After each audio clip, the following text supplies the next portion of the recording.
안녕하세요. 김성길 목사와 함께하는 GTS 말씀 묵상 시간입니다.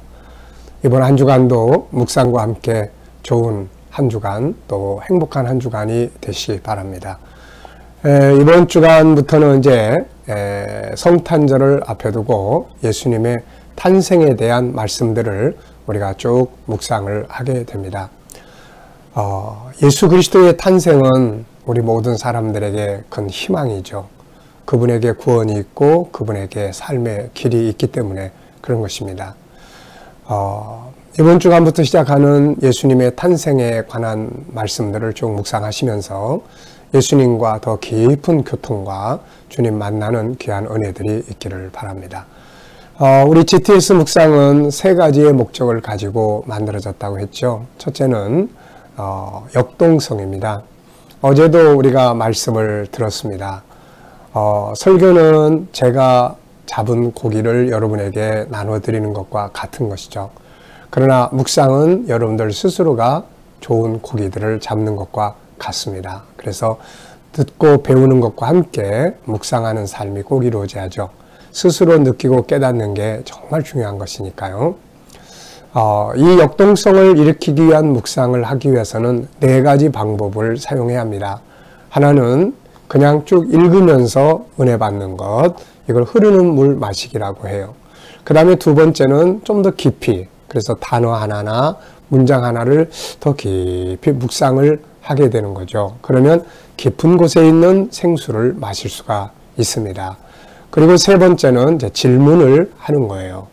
왜 이렇게 하게 하셨을까? 무엇을 해야 이렇게 될 수 있을까? 예수님이 어느 동네에 들어가셨으면 왜 예수님은 이 동네에 들어가셨을까? 그래서 왜 무엇을 어떻게 만약 이런 질문을 사용하면 또 굉장히 더 다른 깊은 묵상을 하게 되죠. 네 번째는 이제 생활 속에서의 묵상이에요. 본문을 쉽게 우리가 기억할 수 있기 때문에 아침, 저녁 길 가면서 어떤 일을 할 때 생활 속에서 묵상을 하면 거기서 또 받는 은혜가 아주 풍성합니다. 자, 두 번째는 이제 암송이에요. 하나님의 말씀을 우리가 많이 읽는 것, 또 배우는 것 꼭 필요하지만 그 중에 가장 핵심은 말씀을 내 생각 속에 그려넣는 거죠. 암송입니다. 이것을 위해서는 역시 네 가지 방법이 있는데요. 하나는 문자 그대로를 외우는 방법, 또 하나는 구조를 정하고 흐름을 암송하는 방법, 세 번째는 이야기로 암송하는 방법. 이야기로 만들면 금방 외워져요. 네 번째는 중요한 것 한 절, 두 절을 외우는 거죠. 자, 그리고 세 번째는 이제 7가지 주제를 활용하는 겁니다. 전체 기억하기, 전체를 내 생각 속에 담기, 또 중요한 것 찾기, 숨겨진 비밀 찾기, 하나님의 마음 느끼고 소통하고 하나님 관점으로 세상을 보기, 그리고 나, 너, 만물, 환경, 업무, 공부와의 관계 성공하기, 그리고 배우고 응용하기, 그리고 함께 나누기가 되겠습니다. 바로 이런 주제들을 생활 속에서 어떤 분야에든지 잘 사용을 하시면 변화, 발전을 만들어냅니다. 이번 주간도 이 묵상과 함께 이 세 가지의 목적을 기억하시고 좋은 은혜의 풍성함이 있기를 바랍니다. 자, 그럼 오늘 먼저 그림을 보고 정리를 하겠습니다. 이 그림 보고 분석하고 정리하는 부분이 총 질문이 5개 있는데요. 이거 하나하나 하면 재미도 있고 또 무엇보다도 생각이 기계화되지 않고 살아서 움직이게 합니다. 마음을 쏟아서 한번 5가지 질문을 잘 정리해 보시기 바랍니다. 자, 첫 번째는 그림을 보고 어떤 느낌이 드나요? 자, 이 그림 보시고 어떤 느낌이 드시는지 적어 보시기 바랍니다. 이 그림의 내용은 몰라도 상관없고요. 내용은 아마 이런 것 같아요. 천사가 마리아에게 와서 네가 이제 아기를 잉태하게 될 거다. 예수님 탄생을 알려주는 내용이라고 생각을 해요. 자, 이것을 염두에 두고 보면 어떤 느낌이 드나요? 저는 마리아를 보면서 참 복받은 여인이다. 예수님을 잉태한다는 건 축복이에요. 예수님. 그러면서도 이제 마리아는 처음에 놀랬겠죠. 그러면서도 순종하고 그리고 기쁨과 감사가 풍성해지는 과정을 갖게 됩니다. 참 복받은 여인이에요. 예수님을 안에 모신다는 게 정말로 큰 축복이잖아요. 오늘 우리도 내 안에 예수를 모시고 사는 게 이게 바로 큰 복입니다. 자, 두 번째는 이제 집중력과 분석력이에요. 그래서 그림에 나타나는 부분과 또 숨겨진 부분을 찾아보는 것입니다. 우리가 나타나는 것만 보고 따라가면 항상 익숙해져 있지만 발전이 없어요. 근데 숨겨진 걸 찾으면 발전을 하게 됩니다. 자, 우선 눈에 보이는 것은 방이 하나 있는 것 같아요. 마리아의 방. 그리고 마리아가 있고 천사가 왔고 빛이 비추고 있습니다. 그리고 방 바깥의 벽에 식물의 가지가 뻗어내렸고 벽이 있는 것 같습니다. 그리고 이제 보이지 않는 부분을 찾아보면은 천사가 와서 전해준 소식이 있죠. 소식, 그거는 보이지 않습니다. 그리고 천사가 전해준 소식은 참 중요한데 창세기에서부터 시작된 하나님의 계획이에요. 천국운동의 계획, 메시아의 계획을 전해준 내용이죠. 그리고 또 마리아의 놀람, 그의 마음, 또 이 결과 이런 것들은 보이지 않지만 다 이 안에 담겨져 있는 내용들이죠. 자, 세 번째는 그림에서 가장 중요한 것은 무엇이라고 생각합니까? 저는 하나님의 메시아 구원 계획 이렇게 적었어요. 왜냐하면 이 천사가 지금 마리아에게 전해준 내용은 세상 이야기가 아니고 예수 그리스도의 탄생과 그것을 인해서 인류 구원의 역사를 전달해 준 내용이거든요. 그래서 우리가 어떤 상황에 있더라도 뭘 하든지 우리도 하나님의 이 위대한 계획을 이루기 위한 인생을 살아야 되는 거죠. 자, 네 번째입니다. 이 네 번째 코너는 정말 은혜 풍성한 코너예요. 왜냐하면은 이거 보면서 떠오르는 생각, 또 떠오르는 성경 구절들, 성경 전체를 다 생각해 볼 수 있기 때문에 그렇습니다. 저는 이 천사가 마리아를 찾아온 걸 보면서 성경 속에서 이 천사와 관계된 내용들을 좀 생각을 해보게 됐습니다. 자, 먼저는 누가복음 1장에 천사가 마리아에게 와서 이 소식을 전해주지요. 은혜를 받은 자여, 그러면서 네가 아들을 잉태할 거다, 이런 말씀을 전해줘요. 그리고 이사야서 7장 14절에 보면은 또 처녀가 아들을 잉태할 것이라는 말씀이 예언돼 있죠. 그래서 그 말씀도 생각이 나고요. 또 누가복음 1장 37절에는 마리아가 어떻게 처녀가 아기를 임신할 수 있나요? 그랬더니 하나님의 말씀은 능치 못함이 없다, 이런 말씀. 또 이제 천사와의 관계된 일들이 성경에 굉장히 많잖아요. 사도행전 12장에 보면 베드로가 감옥에 갇혔을 때 천사가 와서 빨리 나가라고 하는 내용. 또 오늘 본문 속에서 요셉이 막 고민하고 갈등할 때 천사가 와서 알려주는 내용. 또 다니엘과 천사는 또 굉장히 연관성이 있잖아요. 그리고 이제 히브리서 1장 14절에 보면은 이 천사는 하나님의 성도들, 하나님의 자녀들을 섬기는 종들이다, 이렇게 표현을 하고 있습니다. 그리고 마태복음 18장에 보면은 지극히 작은 자 하나에게도 하나님이 보내신 하나님의 천사가 그를 따르고 있다. 그 천사가 하나님께 가서 보고한다, 이런 내용을 예수님 말씀하세요. 그래서 여러분들도 하나님이 여러분을 위해서 보내주신 천사들이 주변에 있다는 것을 믿고 그리고 담대하게 살아야 합니다. 자, 시편 103편 19절에는 하나님께서 하늘의 보좌를 정하시고 세상을 통치하시는데 그 통치하시는 뜻을 이루는 자들이 바로 천사들이다, 이런 이야기들을 하고 있습니다. 천사와 관계된 이야기를 하려면 진짜 많은 것 같습니다. 네.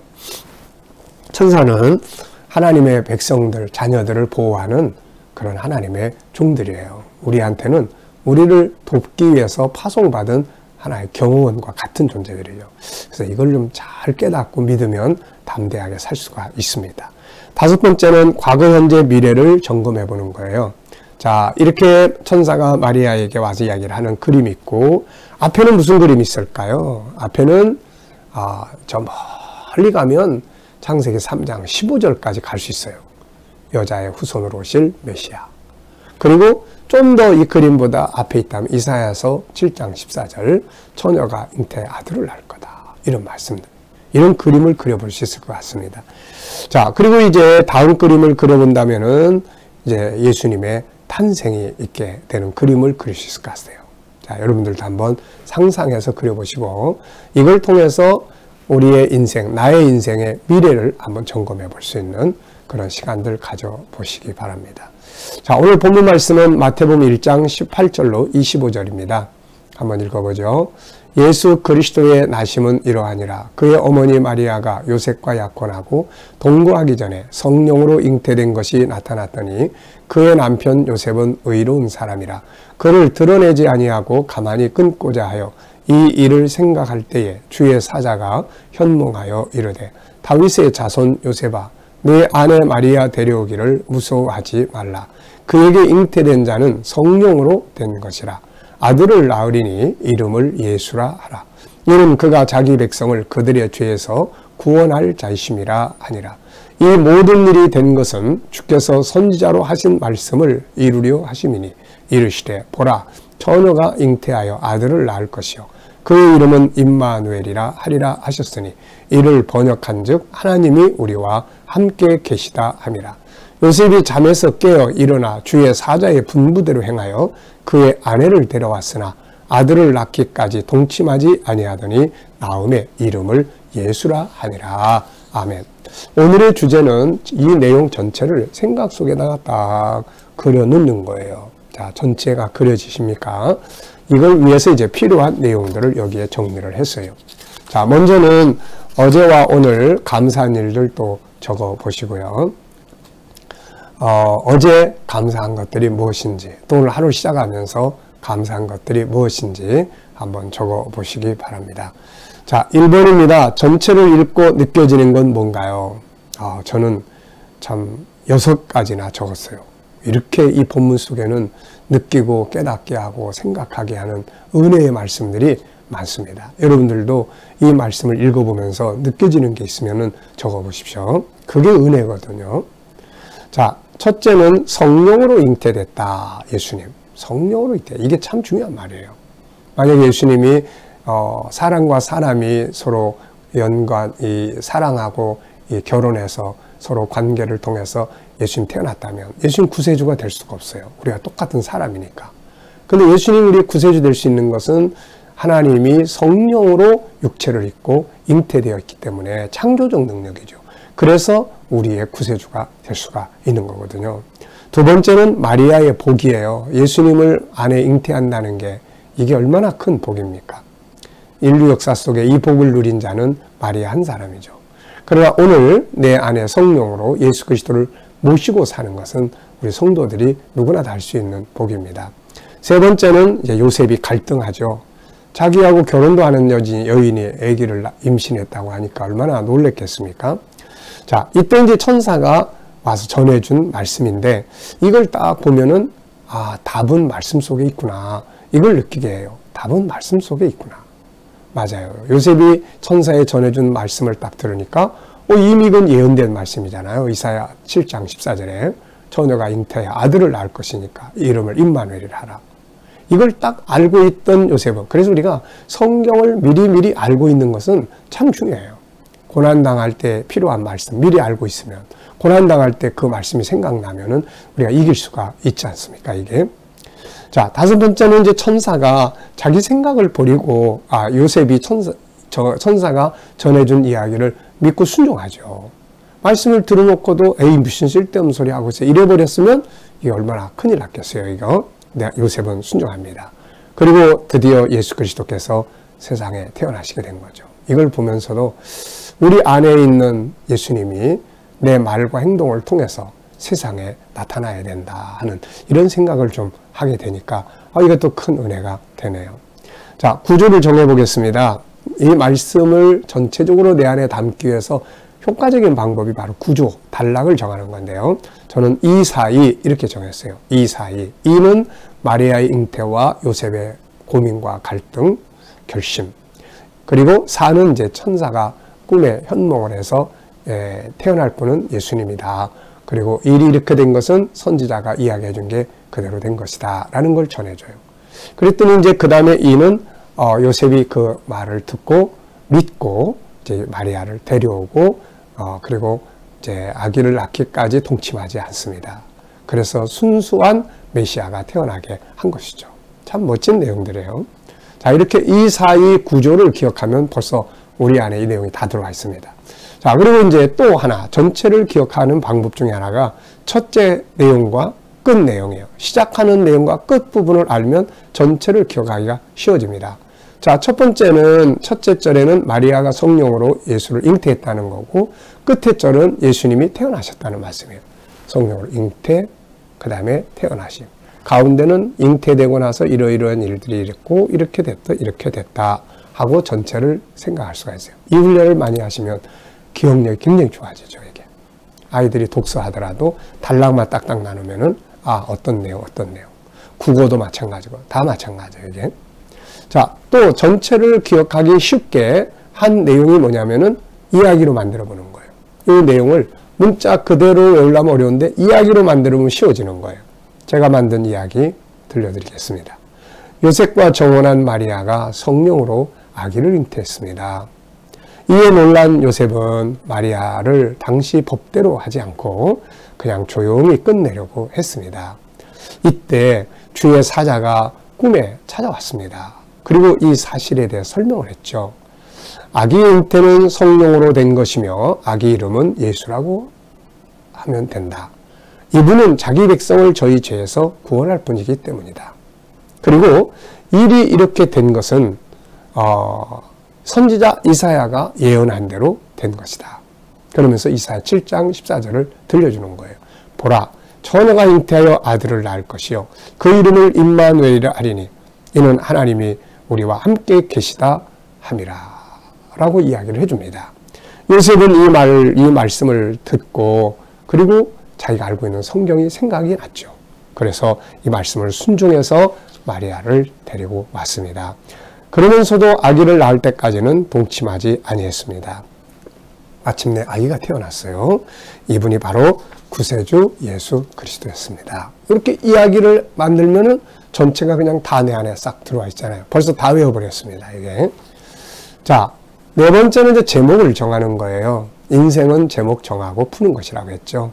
이걸 잘 훈련하면 아이들이 논술도 잘 할 수가 있습니다. 자, 저는 제목을 많이 정해봤어요. 성령으로 잉태하신 예수 그리스도, 예수님의 세 가지 이름, 복받은 여인, 요셉의 순종, 답은 말씀 속에 있다. 예수를 잉태하고 해산하라. 이제 이런 말씀, 제목들이에요. 자, 다섯 번째는 본문 전체에서 질문 만드는 겁니다. 자, 우리가 질문 많이 만들어야 돼요. 그래야 숨은 걸 찾아낼 수 있고 변화, 발전을 할 수 있어요. 그래서 아이들이 질문을 많이 할 줄 알게 해야 됩니다. 그리고 질문의 차이가 삶의 차이를 만든다고 그랬죠. 자, 전 세 가지 질문을 만들었는데요. 첫째는 예수 그리스도는 누구신가? 네. 둘째, 하나님은 왜 예수님을 세상에 보내셨을까? 세 번째는 나와 예수님은 어떤 관계인가? 네, 다 잘 아는 질문들이죠. 그러나 한번 생각하고 확인해보는 질문이 되겠습니다. 자, 여섯 번째는 오늘 깨달은 중요한 의미나 단어 어디에 사용해 볼 수 있을까요? 나 자신에게, 또 하나님께, 가족관계에서, 친구와의 관계에서, 업무나 비즈니스에서 뭐 이렇게 다양하게 요셉의 모습을 보면서 다른 사람의 허물이 있어도 좀 덮어야 되겠다. 뭐 이런 생각도 할 수 있고요. 또 어떤 말씀을 생각해서 그 상황 앞에 말씀을 적용해 봐야 되겠다. 이런 것도 생각할 수 있고요. 네, 여러 가지들을 우리가 생각을 해볼 수 있겠습니다. 저는 성령의 감동이 오늘도 성령의 감동으로 살아야 되겠다. 예수님을 중심으로 살아야 되겠다. 말씀을 중심으로 생각을 해야 되겠다. 이런 생각을 적어봤습니다. 자, 오늘의 과제는 전체를 기억하는 연습이기 때문에 하루 살아온 다음에 저녁 시간에 한 번쯤 하루를 쭉 생각해보고 우리 아이들은 학교에서 공부했던 내용들 시작 부분과 끝 부분까지 한번 쭉 이렇게 머릿속에 생각해보는 그런 시간을 가지면 훌륭한 복습이 되겠습니다. 자, 일곱 번째는 오늘의 재능 개발입니다. 생각하는 능력 키우기, 기억력, 상상력, 집중력, 분석력, 네, 컨설팅. 이거 아주 중요한 거예요. 스토리텔링 능력 키우기, 문장력 키우기.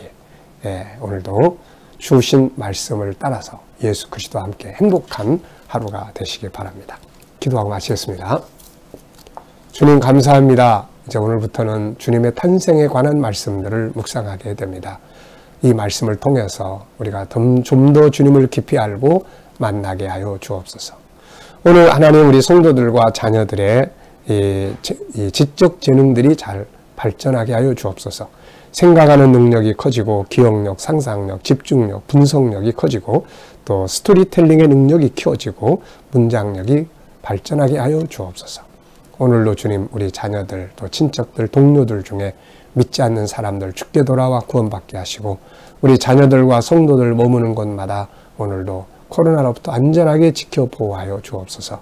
주님 저희들이 믿음으로 일하는 직장과 사업장마다 형통하게 하시고 특별히 기계적으로 일하지 않고 창조적으로 일하게 하여 주옵소서.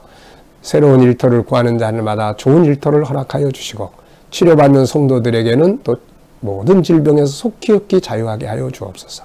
주님 이 나라와 민족을 지켜주시고 이 땅에 코로나가 속히 소멸되게 하시며 이 나라가 거룩한 땅, 선교의 땅 되게 하시고 나라의 지도자들은 지혜와 총명을 가지고 나라를 바른 길로 이끌어가게 하여 주옵소서.